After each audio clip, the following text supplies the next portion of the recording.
A lo largo y ancho del mercado cripto, más o menos en los, digamos, si uno hace, la sumatoria o junta los distintos exchange del mercado, Binance, Hyperliquid, por ejemplo, que es un DEX, pero que también es un DEX con un muchísimo volumen hoy en día. Digamos, si uno ve todos los distintos exchanges de cripto, tanto SEX como DEX, sobre todo, y acá estoy hablando únicamente de lo que es el mercado de futuro, porque es el mercado que obviamente se puede, digamos, apalancar y obviamente es el mercado que responde a las a liquidaciones. Si es mercado Claro. spot, no hay ningún tipo de liquidación, en tal caso son compras o ventas.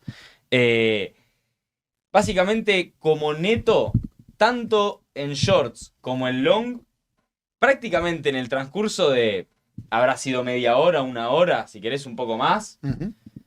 se liquidaron, según lo que se dice, porque yo incluso sospecho de lo que se dice, de la cifra, 19 billions, Mm. ¿no? Norteamericanos, de dólares, así, del Sí, mercado nunca. cripto.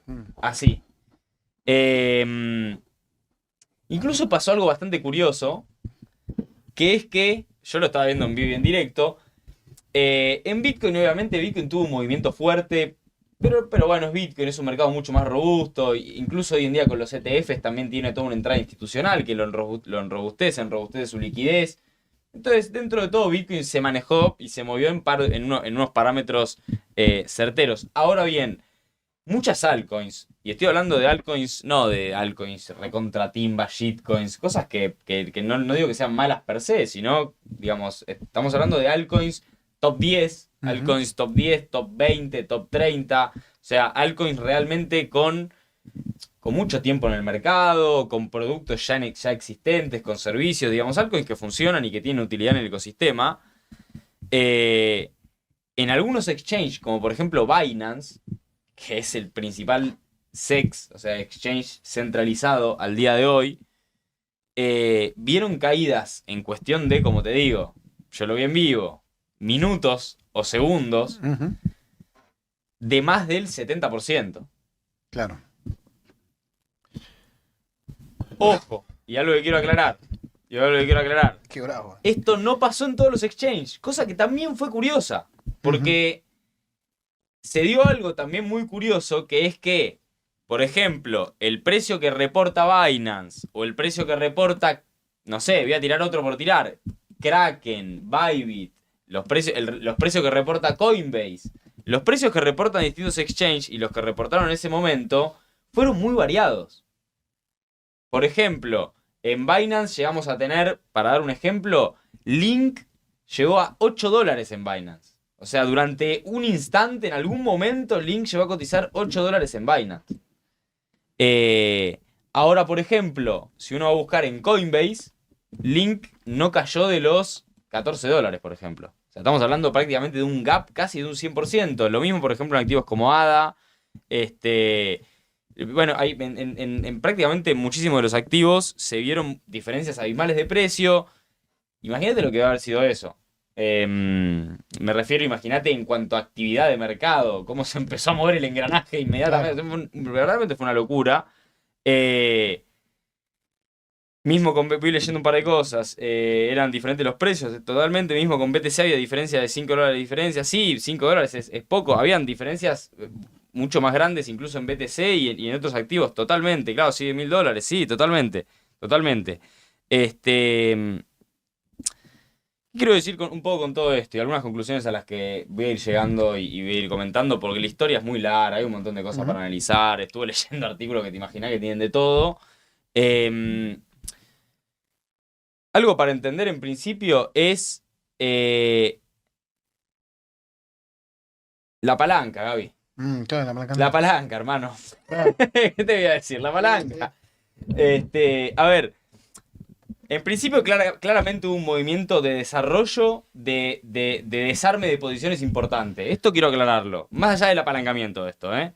Ahora bien, esto ocurrió en un mercado sobreapalancado. Ahí tenemos dos cosas esenciales. Para nosotros los usuarios, lo primero que quiero aclarar es Ujú. cuando tenemos escenarios como este, es donde en principio nos damos cuenta de lo que es el apalancamiento y los riesgos que tiene. Y también nos damos cuenta, por ejemplo, de la importancia de operar con un stop loss. Ujú. Eso es para mí lo primero indispensable. Eh, También entender que el stop loss puede o no funcionarte. Porque en casos así, hay casos en donde, No funcionó. por ejemplo, en Binance sé que hay casos en donde el stop loss no funcionó. De hecho, Binance no sé si hubo un momento en el que cerró. La verdad que fue un papelón. Binance funcionó mal. Los exchanges, la verdad que no funcionaron en mi forma de verlo como creo que deberían haber funcionado. Es que si te agarró un gap, el stop Eh, loss sonaste. Sí, pasa que en cripto no tenés tampoco gap porque Sí, no tenés gap. Sí, no porque tenés tampoco cierre, tenés no. cierre de mercado, ¿entendés? Sí, Entonces, sí, los gaps los terminás viendo en mercado de futuros, capaz, donde ahí sí claro, tenés cierre, sobre todo en mercados de futuros con duración. claro. El CME, digamos, ahí sí tenés cierres. Me preguntan si perdí un poco de confianza a Binance. Ahora voy a responder un poco eso, que yo tengo también misteria con eso. Eh, en definitiva, se tiró una cadena fuerte y en mi perspectiva creo que hubo una gran cuota de manipulación de mercado, que sí la hubo, porque yo creo que hay gente que se aprovecha y efectivamente hace mucho dinero a partir de operaciones dentro de estos contextos. Ujú. Sí también creo que eh,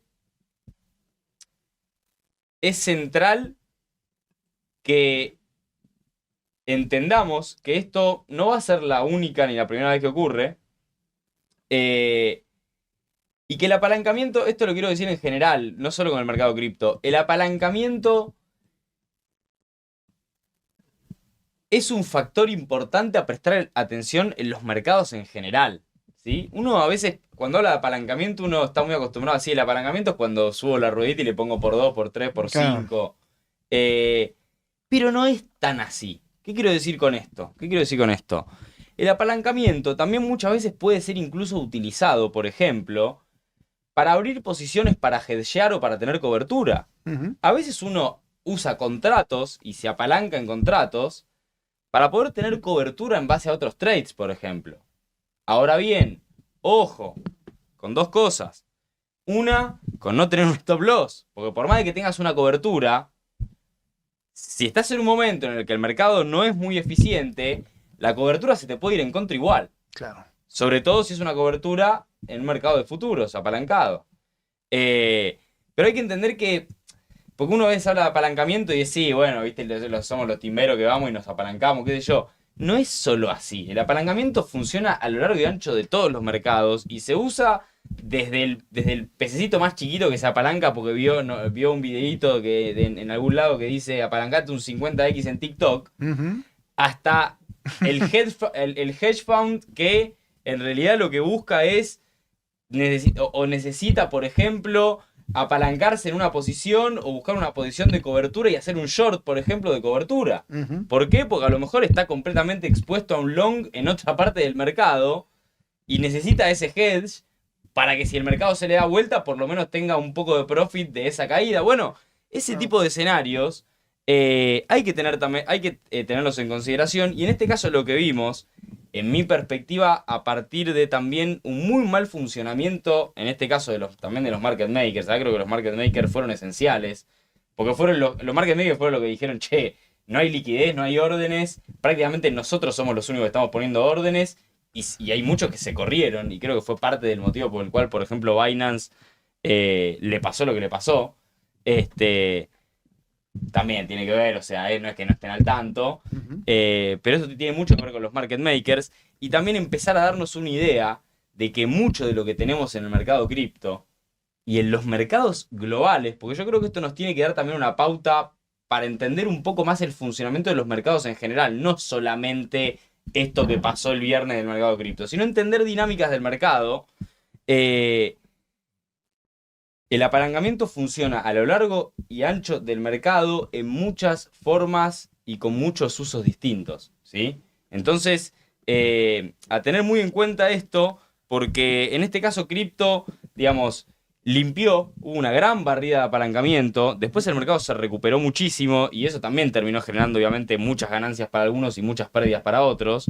Este, pero siempre recordar que el apalancamiento no es solamente entro al exchange y pongo 5x, sino que, por ejemplo, incluso mismo dentro de cripto, hay un montón de estrategias para apalancarse de diversas maneras, por ejemplo, dentro de DeFi, que la gente también utiliza para otras cosas. Entonces, El apalancamiento es algo mucho más grande que simplemente ponemos por 5, ponemos por 10, ponemos por 20 en un exchange, ¿sí?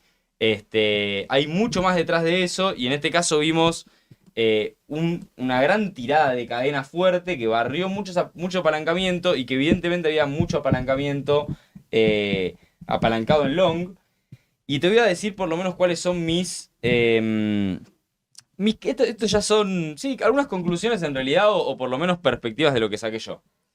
Yo creo que este último tiempo el mercado cripto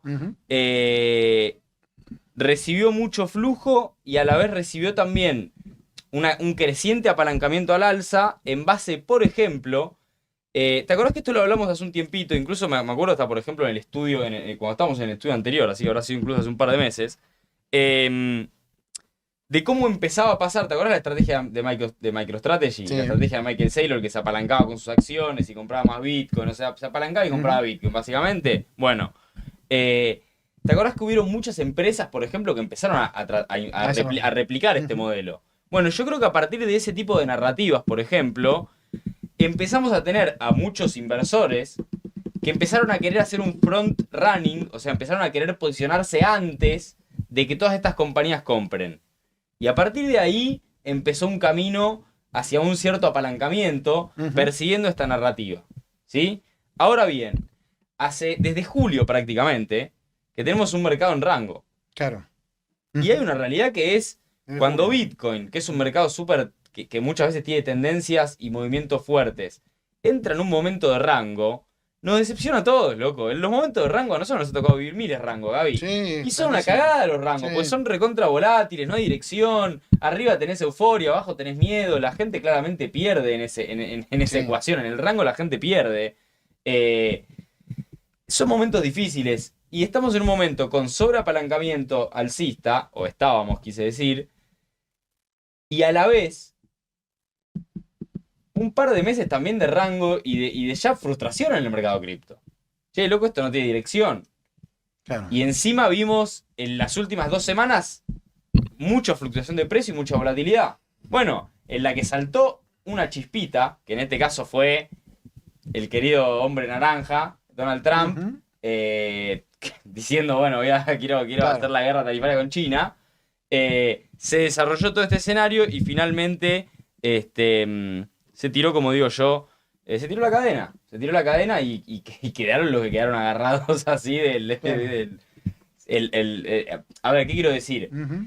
Se liquidaron a 2x. Es más, sí, se liquidaron a 2x, literalmente. Se liquidó a 2x. O sea, se liquidó todo aquel que haya estado mínimamente apalancado en muchos activos importantes del mercado cripto. Fue inevitablemente liquidado a menos que haya puesto un stop y que el stop loss le haya funcionado correctamente.